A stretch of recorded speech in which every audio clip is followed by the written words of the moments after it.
Names are important in the Bible. For example, one of the first things that God commands the first human, Adam, to do is to name all the animals in the Garden of Eden. Sometimes God changed people's names to indicate a changed status or identity for them, such as changing Abram's name to Abraham, or changing Sarai's name to Sarah, or Jacob's name to Israel. Jesus does this as well in the New Testament when he calls Simon Peter. God sometimes tells parents what to name their children, such as telling Abraham to name his son Isaac, telling Isaiah to name his son, you get this, Maher Shalal Hashbaz, and telling, I'm glad I wasn't, had to be in class with him, and telling Joseph and Mary to name their son Jesus. Names are important. Names also have meaning in the Bible. The first example we see is in Genesis chapter 3, verse 20. It says, "The man called his wife's name Eve because she was the mother of all living." Eve's name comes from the Hebrew word for living. So there's a pun when Adam names her. Her name is actually Hawa, and the verb is chaya. Sounds similar, right? So Adam did that on purpose, and the text indicates why, because she's the first woman who became the mother of all living people. Isaac's name as well comes from the Hebrew word for laughter or laughing. God gave Isaac this name because both Abraham and Sarah laughed when God told them that they would have a son in their old age. Sarah also laughed, and this time with joy, when Isaac was actually born. It says in Genesis 21, verses 5 and 7, "Abraham was 100 years old when his son Isaac was born to him, and Sarah said, 'God has made laughter for me. Everyone who hears will laugh over me.' And she said, 'Who would have said to Abraham that Sarah would nurse children, yet I have borne him a son in his old age?'" So you see laughter and laugh associated with the name Isaac, and they sound the same in Hebrew. We see another example of names having meaning in the book of Ruth. If you remember, Naomi returned to her homeland after her husband and all her sons had died. And this is what happens in Ruth chapter 1, verses 19 through 21. It says, "So the two of them went on until they came to Bethlehem. And when they came to Bethlehem, the whole town was stirred because of them. And then when the woman said, 'Is this Naomi?' she said to them, 'Do not call me Naomi, call me Mara. For the Almighty has dealt bitterly with me. I went away full, and the Lord has brought me back empty. Why call me Naomi when the Lord has testified against me, and the Almighty has brought calamity upon me?'" So the word Naomi in Hebrew means pleasant, and Mara means bitter. So she told the people to call her bitter because her life had become bitter with suffering. So we see just from these examples, names have meaning. Names were also important to the people who lived in the times of the Bible and the places where the Bible was written.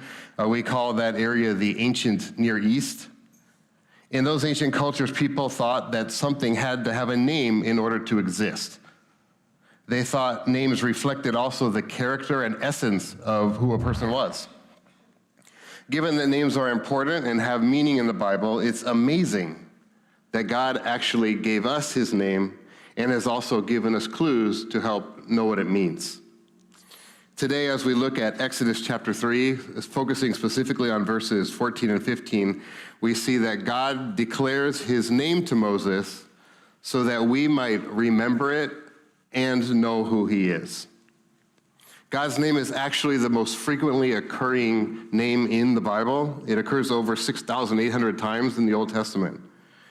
But unfortunately, you won't see it in most English Bible translations unless you look at the footnotes at the bottom of the page. The reasons for that are historical and cultural, but we'll see today that there is a biblical reason to remember God's name and to use it. So as we begin to look at Exodus 3, we see that Exodus 3 and 4 recounts Moses meeting with God at the burning bush, as we read earlier when reading the scripture reading. This event would set in motion events that would result in the people of Israel escaping slavery in Egypt and becoming a great nation, ruled by God. However, a lot happened in human history prior to this point, and it's all connected in one grand story. Actually, the first 4 books of the Bible, they're linked together as one consecutive story. In the original language, Exodus, Leviticus, and Numbers all begin with the same word that's usually translated and, or then, to show that it's one continuous story going on in these 4 books. So let's briefly, very briefly, trace from the beginning what led up to Moses meeting God at the burning bush in Exodus 3. Starting from the beginning, Genesis tells us that God created everything. Then the first humans rebelled against him, and as a result, God cursed all creation. Things went from bad to worse as people became so wicked that God had to wipe out everybody but Noah's family in a global flood. Then, as people increased in number again, they united against God and attempted to make a name for themselves by building the Tower of Babel. But God stopped them by confusing their languages, and as a result of not being able to communicate, the people scattered around the world and formed their own people groups. That's basically the first 11 chapters of Genesis. Then, in Genesis 12, we meet Abraham, at that time called Abram.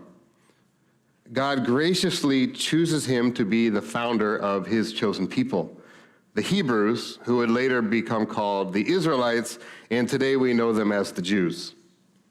God not only promised to bless Abraham by making him great, giving him innumerable descendants, and giving him the land of Canaan as a homeland, God also promised to bless the whole world through Abraham's descendants. And we see in the New Testament that this main blessing is actually nothing less than eternal life that is available to anyone who believes in Abraham's ultimate descendant named Jesus. Continuing in Genesis, we see that God blessed Abraham's family with great wealth and many children. Then God sovereignly orchestrated all the events in the life of Abraham's great-grandson Joseph to save the family from starving during a great famine by moving the whole family, Abraham's family, to Egypt. And that's what closes out Genesis. This is the point at which the book of Exodus now picks up the story. If you want to turn with me to Exodus chapter 1, we'll see what happens. Exodus 1. Looking at verses 6 and 7, it says, "Then Joseph died, and all his brothers and all that generation. But the people of Israel were fruitful and increased greatly. They multiplied and grew exceedingly strong so that the land was filled with them." So here we see that God's promises to Abraham start to be fulfilled. His descendants are indeed fruitful and multiplying. But then trouble comes. Looking at Exodus 1, starting in verse 8, it says, "Now there arose a new king over Egypt who did not know Joseph, and he said to his people, 'Behold, the people of Israel are too many and too mighty for us. Come, let us deal shrewdly with them, lest they multiply, and if war breaks out, they join our enemies and fight against us and escape from the land.' Therefore, they set taskmasters over them to afflict them with heavy burdens. They built for Pharaoh store cities, Pithom and Ramses. But the more they were oppressed, the more they multiplied, and the more they spread abroad. And the Egyptians were in dread of the people of Israel, so they ruthlessly made the people of Israel work as slaves, and made their lives bitter with hard service in mortar and brick, and in all kinds of work in the field. In all their work, they ruthlessly made them work as slaves." Now we come, looking at this verse, we see where the trouble comes. Then Exodus 2 goes on to introduce Moses to us. So at the end of chapter 1, this is the miserable situation Abraham's descendants are in when God comes and meets Moses at the burning bush. And then Exodus 2, we're introduced to Moses, and it describes his experiences that God took him through in order to prepare him to lead God's people out of bondage in Egypt. After growing up in an Egyptian household, Moses lost his temper and murdered an Egyptian who was beating one of his fellow Hebrews. And it would then take him 40 years of tending sheep in Midian to learn to wait on God's timing to liberate his people. Then we get to today's focus here in Exodus 3. Starting the first 6 verses of Exodus 3, it says, "Now Moses was keeping the flock of his father-in-law, Jethro, the priest of Midian, and he led his flock to the west side of the wilderness and came to Horeb, the mountain of God. And the angel of Yahweh appeared to him in a flame of fire out of the midst of a bush. He looked, and behold, the bush was burning, yet it was not consumed. And Moses said, I will turn aside to see this great sight, why the bush is not burned. When Yahweh saw that he turned aside to see, God called to him out of the bush, Moses, Moses. And he said, Here I am. Then he said, Do not come near. Take your sandals off your feet, for the place on which you are standing is holy ground. And he said, I am the God of your father, the God of Abraham, the God of Isaac, and the God of Jacob. And Moses hid his face, for he was afraid to look at God. Looking at the first verse here, we see that this event took place on Horeb, the mountain of God. This is actually the same mountain we later know by its more famous name as Mount Sinai. God appears to Moses in fire at the same place where he will appear to all Israel in fire and smoke when he gives them the law in Exodus 20. The place where God calls Moses to free his people is the same place where Moses will bring back that freed people later in Exodus. The first place where Moses meets God is the same first place where the Israelites will meet God. Verse 2 then continues and says, And the angel of Yahweh appeared to him in a flame of fire out of the midst of a bush. He looked, and behold, the bush was burning, yet it was not consumed. You'll notice I'm changing it as I read, but it says the angel of the Lord in our Bibles in all capital letters for Lord. There might also be a footnote telling you that the Hebrew says God's name Yahweh here. So the phrase is really the angel of Yahweh. Here and in many other places, the phrase angel of Yahweh does not refer to one of God's angels, but the word angel also just means messenger in the original languages of the Bible. In this case, the messenger is not one of God's angels, but it's Yahweh himself. We know this because in verse 4 it says, God called from the bush. This messenger also speaks as God in first person, saying I throughout this whole conversation. So what we have here is the literal presence of God in the bush before Moses. In comparison with other times the phrase angel of Yahweh occurs in the Old Testament also indicates that this may actually be the pre-incarnate form of Jesus, but that's another sermon in itself. So God himself, we have here, God himself, the creator of the universe, appears as fire in this bush on the side of the mountain. And it says the bush was burning, yet it was not consumed. God uses this bush that miraculously burns without burning up to get Moses' attention. Verse 3 continues, And Moses said, I will turn aside to see this great sight, why the bush is not burned. So Moses saw this anomaly and had to check it out. Verse 4, When the Lord saw that he turned aside to see, God called to him out of the bush, Moses, Moses, and he said, Here I am. The text says that God himself called out from the bush to initiate a conversation with Moses. This pattern of God calling and a person responding by saying, Here I am, this occurs several times in the Bible. For example, Samuel talks to God this way in 1 Samuel 3. So the Bible scholars call this a call narrative, a calling narrative. Looking at verse 5, it says, Then he said, Do not come near. Take your sandals off your feet, for the place on which you are standing is holy ground.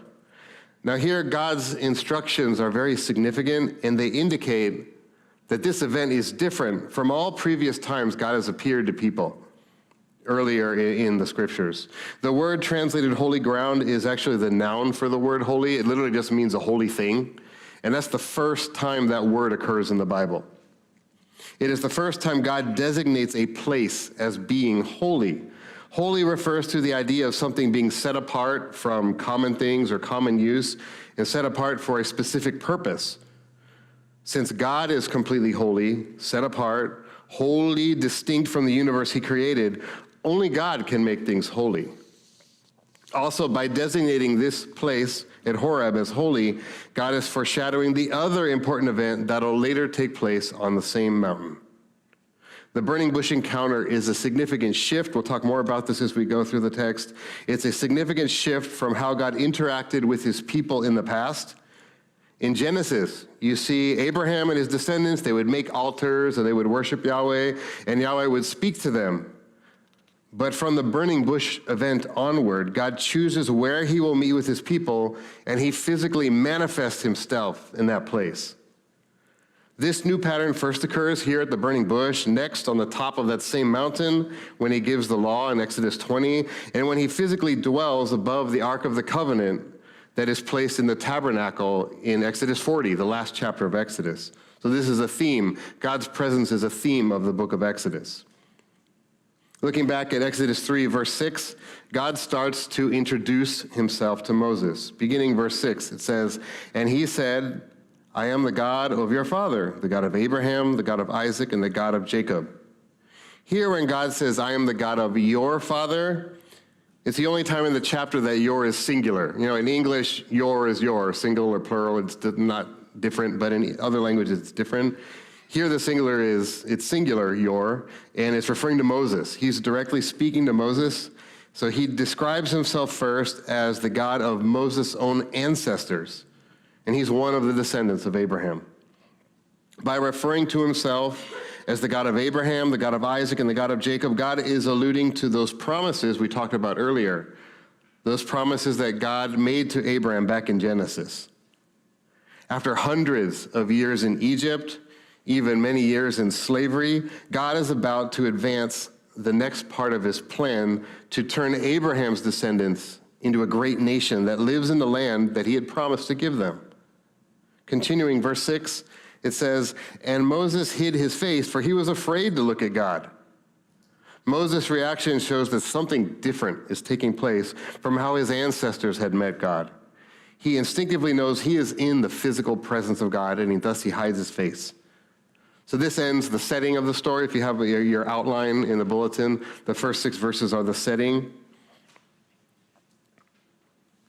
Verses 7 to 10, it says God commissions Moses. These verses recount God commissioning Moses for a special task. God commissions him to play a key role in redeeming his people from slavery in Egypt.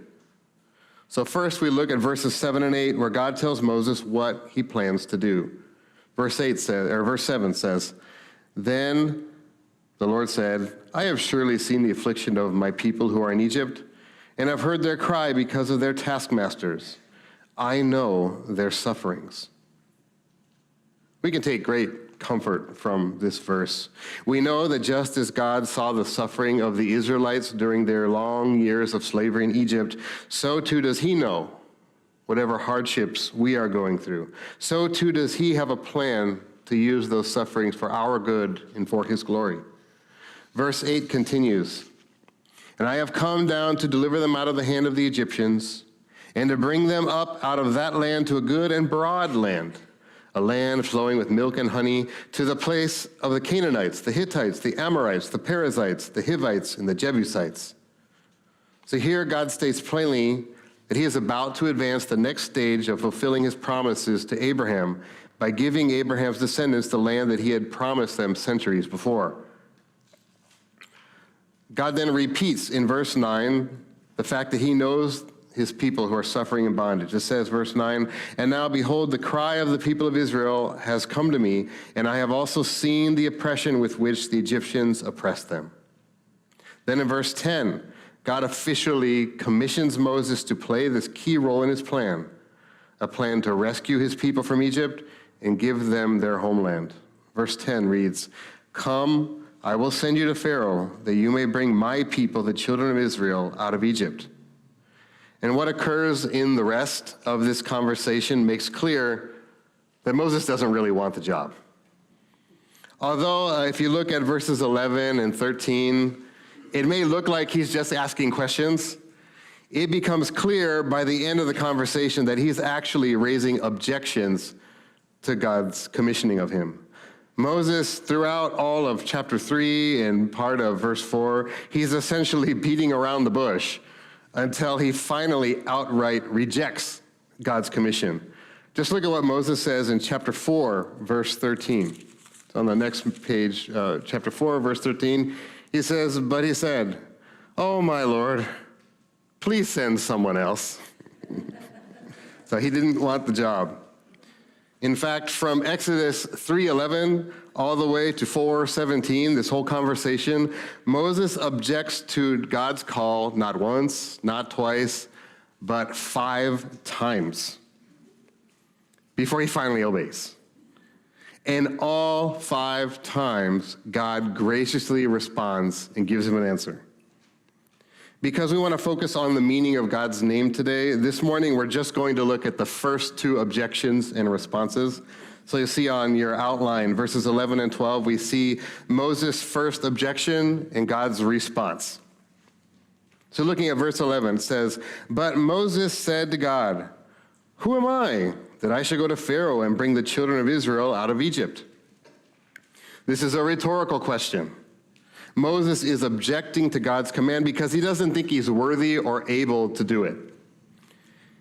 Being out of Egyptian politics and working as a shepherd for 40 years has been good to Moses. The man who had tried to work justice for his own people in his own way by murdering that Egyptian back in chapter 2 many years earlier he's now become humbled, and he doubts his ability to liberate his people. Remember also that the reason why Moses became a shepherd in the first place was to flee Pharaoh, because Pharaoh wanted to kill him. Now God is asking him to go back to Pharaoh, so naturally he's afraid. God doesn't tell Moses until verse 19 of chapter 4 that actually the people who wanted to kill him are dead. So he doesn't know that yet. But still, God graciously responds to Moses' first objection in verse 12. He said, "But I will be with you. And this shall be a sign for you, that I have sent you. When you have brought the people out of Egypt, you shall serve God on this mountain." God assures Moses by saying, "I will be with you," and that's the theme of the text today, and of God's name, actually. This statement is important for 2 reasons. First, God wants Moses to focus on God's ability rather than Moses' inability. Second, the word translated as "I will be" is the first of several occurrences of that exact same word throughout this passage that prepares us for God's declaration of his own name in verse 15. And we'll look at each of those. The word translated as "I will be" is the same word that's translated as "I am" 3 times in verse 14. This Hebrew word is ehyeh. And most scholars agree that it is related to God's name, Yahweh. You can kind of hear how they sound similar. Bible commentator Walt Kaiser explains it like this. In the statement, "I will be with you," or in Hebrew, ehyeh imach, ehyeh is the first-person form of the name Yahweh, rather than its familiar third-person form, which is Yahweh. We'll talk about that later. In effect, then, God pledges his very person and being as signified by his name. He will be dynamically and powerfully present for Moses and thus for all the people. Moses then responds to God's gracious response with another question that expresses his doubt. Looking at verses 13 to 15, we see Moses' second objection and God's response. Verse 13 says, "Then Moses said to God, 'If I come to the people of Israel and say to them, the God of your fathers has sent me to you, and they ask me, what is his name? What shall I say to them?'" In this verse, Moses expresses his second objection to Yahweh's commission by stating his concern that the Israelites will ask him for the name of the God who sent him. Moses believes that knowing the name of the one sending him is essential for the Israelites to listen to him. Moses doubts that the people will take him seriously. God, remember looking back at Exodus 2, when he kills the Egyptian, and later he speaks to the Hebrew slaves, they say, "Who are you?" They don't want to listen to him. Are you going to lead us? They challenge him, so he's gun-shy, you could say, with trying to be a leader of his people. He's had a bad experience. God graciously answers the question with 3 statements in the verses that follow, in verses 14 and 15. In these three statements, God continues this play on words we just started. It began with the phrase, I will be with you, that he used in responding to Moses' first objection. God's answer here not only gives us his name, but also insight into the meaning of that name. Verse 14 begins, God said to Moses, I am who I am. Another way to say it is, I am whoever I am. It is often thought that I am who I am indicates that God is defining himself as the only God who truly exists. For example, the oldest translation of the Bible, or the Old Testament, is from around 250 BC, and it translates it this way, I am the one who is. And that interpretation since then has been popular. Many of the church fathers repeated it. It's still often taught today. But this interpretation doesn't fit the immediate context. I won't get into the details, but there's other reasons why it was translated that way that have more to do with the philosophy of the day than with the scriptures themselves. Moses is not questioning God's existence, and false gods are not even mentioned in this passage. Rather, this first statement in God's answer to Moses' question for a name builds on his answer from the previous question. The I will be with you in verse 2 is the exact same Hebrew word that occurs twice here in his second answer. The Hebrew for I am who I am is eheh asher eheh. Sound a little familiar from the previous verse. God is adapting the language he used in verse 12 to build suspense. He's using a wordplay to build suspense before he reveals his name to Moses. And this also shows that he wants to emphasize his presence. God is not just the God who exists. He is the God who is actively present with Moses and with us today. The first part of God's answer is actually delaying the answer, while also indicating that the meaning of his name is associated with the idea of his continual presence with his people. God is emphasizing his active presence. Furthermore, the I am here is indicating continuous action, not just existence. Another commenter, Moicher, says, this verb leans strongly in the direction of active presence. The old hymn, which proclaimed, God is here and that to bless us, caught the sense exactly. The presence of this God is not therefore a simple is, but is a living force, vital and personal. In no situation is he an ornamental extra. In every situation, he is the key active ingredient. So God is the one who is present, God is the one who acts. By using the expression, I am who I am, God is connecting his presence to this answer in order to assure Moses that he will continually be with his people.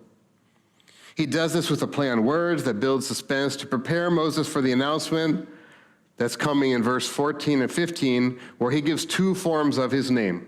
Continuing in verse 14, it says, and he said, say this to the people of Israel, I am has sent me to you. Here, God directly answers Moses' question. He calls himself I am. Want to take a guess at what the Hebrew is there? Eheh, that we've already heard 3 times before. This is the same word used in verse 12 and in the beginning of verse 14. The word God repeated in this first part of the verse is now stated as his actual name. But this name for God is a special form. It's a special form that only God uses to refer to himself. God's name for himself is I am. That's why when you get to the New Testament, it was a really big deal when Jesus referred to himself as I am. In the Gospel of John, you see this multiple times, but one of the clearest examples is in John 8. If you'll turn with me over to John chapter 8. Starting in verse 52.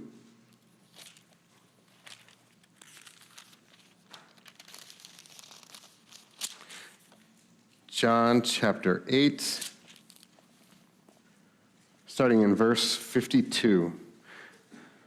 This is a conversation between Jesus and the Jewish leaders. Verse 52, the Jews said to him, now we know that you have a demon. Abraham died, as did the prophets, yet you say, if anyone keeps my word, he will never taste death. Are you greater than our father Abraham, who died? And the prophets died. Who do you make yourself out to be? Jesus answered, if I glorify myself, my glory is nothing. It is my Father who glorifies me, of whom you say he is our God. But you have not known him. I know him.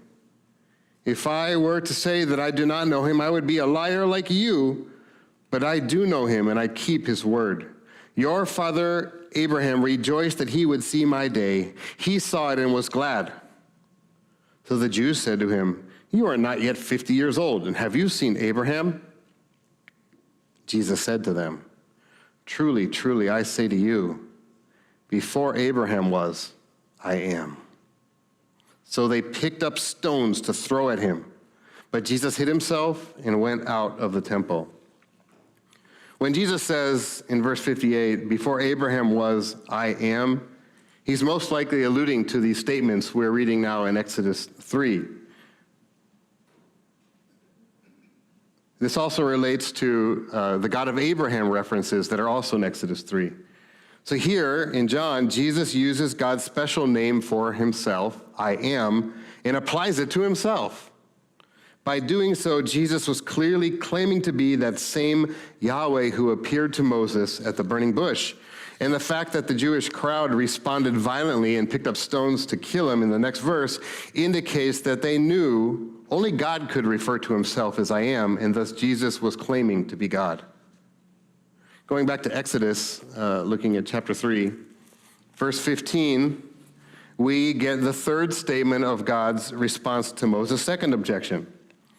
Verse 15, the first part of it reads, God also said to Moses, say this to the people of Israel,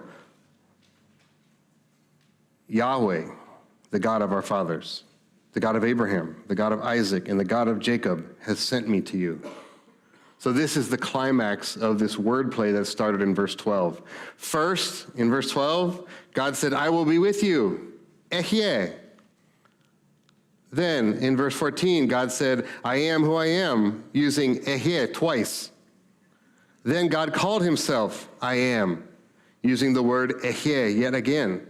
Now he finally declares the name by which he wants his people to refer to him. That name is Yahweh. Like with the name I am, the name Yahweh is also related to the verb to be. In Hebrew, it's hayah. There are several grammatical reasons why Yahweh doesn't sound identical to hayah, but to put it simply, that Yah at the beginning indicates a third person form, he. While God refers to himself using I am, Ehyeh, when we refer to God, we use he in Yahweh. So putting it all together, God's name is Yahweh, and that name means he is actively present, or the actively present one. Now you might be wondering, didn't we just sing Jehovah in that hymn earlier this morning? Let me explain what that's about really quickly. You can look it up on the internet, but basically, Jehovah is the English pronunciation of a Latin mispronunciation from the Middle Ages. And you can ask me about that later, or you can look it up on YouTube. There's a lot of explanations for that. But it was an early mispronunciation that got enshrined in Christian songs. Bible scholars Duval and Hayes summarize the meaning of God's name really well this way.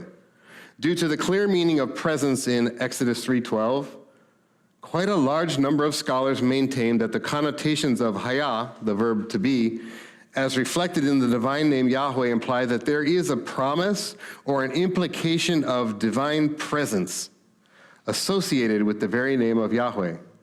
And if you don't remember anything I'm saying today, you can look at the quote for the week at the bottom of the bulletin here. There's a one-sentence, two-sentence summary of the meaning of God's name that you can take home with you. So that's on the front of the bulletin. Now, as the story continues in Exodus, we can see God acting more directly on behalf of his people than ever before. With Abraham, Isaac, and Jacob, Yahweh would just periodically speak to them. However, from the burning bush onward, God was physically with his people. He personally led them through the wilderness as a pillar of cloud by day and pillar of fire by night. He appeared before them in fire and smoke when he gave them the law on the top of Mount Sinai. And then at the end of Exodus, he physically dwelled with them at the tabernacle that they made.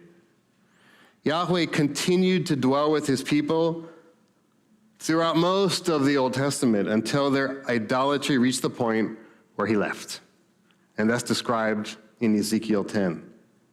But even then, that wasn't the end of the story. When we get to the New Testament, we see that Yahweh returns to his people.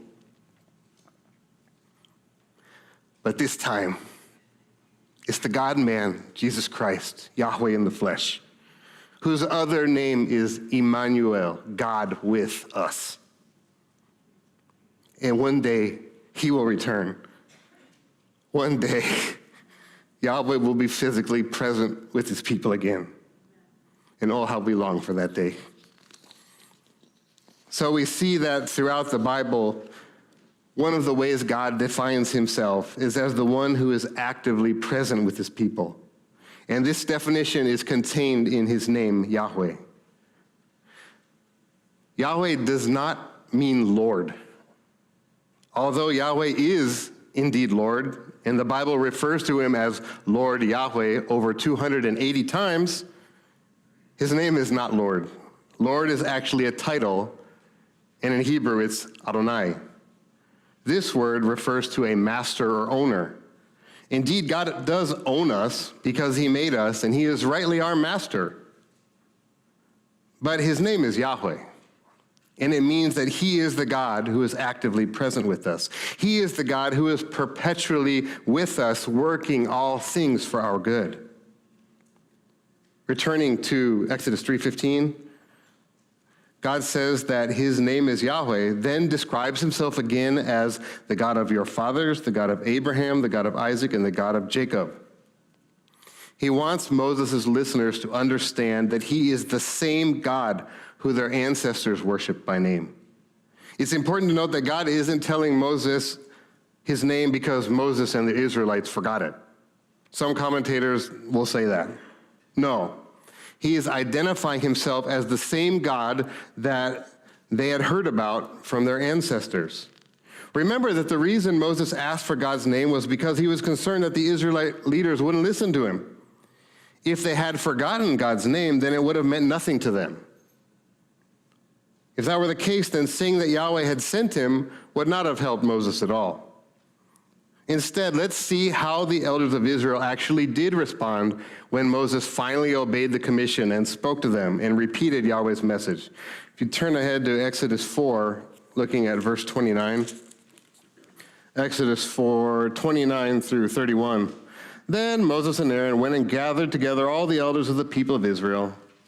Aaron spoke all the words that Yahweh had spoken to Moses and did the signs in the sight of the people, and the people believed. And when they heard that Yahweh had visited the people of Israel and that he had seen their affliction, they bowed their heads and worshiped.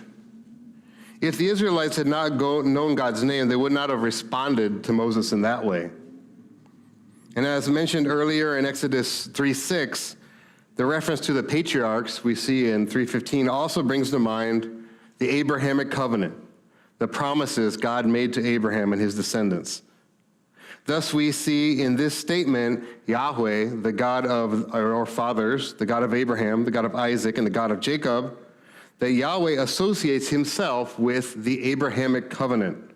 That's why you often hear the name Yahweh referred to as the covenant name for God. So far, we've seen that God has a name, that his name is Yahweh, and it means the one who is actively present. In the rest of verse 15, Yahweh states that he wants his name to be remembered. So this is our next point, the end of verse 15, Exodus 3:15. This is my name forever, and thus am I to be remembered throughout all generations. Now, you can't see this in the ESV. This sentence actually has two parallel parts in the original. The Hebrew word order is like this. This is my name to eternity, and this is my memorial to every generation. So my name is parallel with my memorial, and eternity is parallel with every generation. Yahweh uses this parallel wording to emphasize that he really wants his people to know his name forever. In a world where things so often go wrong, where evil is so prevalent, and where we often feel like our circumstances are out of our control, Is it not comforting to know that we have a personal God? A God who told us his name. A God whose name is a constant reminder that we are not alone. He is actively present with us. Yahweh is not the God of the deists who believe that God made everything and then left. Yahweh is the God who is actively present in our lives. If you are not a Christian today, that does not change the fact that God is actively present. He is present in your life, but you are ignoring his presence. As long as you continue to reject him, his presence is not here to bless you, but to judge you. Romans 1:18 tells us, the wrath of God is revealed from heaven against all ungodliness and unrighteousness of men, who by their unrighteousness suppress the truth. God's word says that as an unbeliever, you are by nature children of wrath, who will not only experience some of his wrath in this life, but will ultimately experience his full wrath and eternal suffering in hell when you die. But you do not have to remain in such a hopeless state. God sent his son Jesus, Emmanuel, Yahweh in the flesh, God with us, to pay the penalty for your sins by living a sinless life, dying on a cross, rising from the dead 3 days later. Romans 5:8 tells us, God shows his love for us in that while we were still sinners, Christ died for us. And also, Romans 10, verses 9 and 10 declare this, if you confess with your mouth that Jesus is Lord, we'll talk about this next week. That is Yahweh, the master of the universe. If you confess with your mouth that Jesus is Lord and believe in your heart that God raised him from the dead, you will be saved. For with the heart one believes and is justified, and with the mouth one confesses and is saved. As for my fellow Christians here today, are you suffering? Know that Yahweh is with you and is working in the midst of your suffering. Are you worried or filled with doubts about your future? Know that Yahweh is actively present in your life and will accomplish his purposes for you. Has God called you to do something, but like Moses, you hesitate to act on that calling? Know that Yahweh is with you and will continue to be with you as you respond in obedience to his call. We've seen today in Exodus 3, God has given us his name, and he wants us to remember it. His name is Yahweh, and he is the God who is continually here with us. He is the actively present one. Psalm 105 says, oh, give thanks to Yahweh. Call upon his name. Make known his acts among the peoples. Sing to him. Sing praises to him. Muse on all his wondrous deeds. Boast in his holy name. Let the heart of those who seek Yahweh be glad. Inquire of Yahweh and his strength. Seek his face continually. Remember his wondrous deeds, which he has done. His miracles and the judgments uttered by his mouth. O seed of Abraham, his servant. O sons of Jacob, his chosen ones. He is Yahweh, our God. His judgments are in all the earth.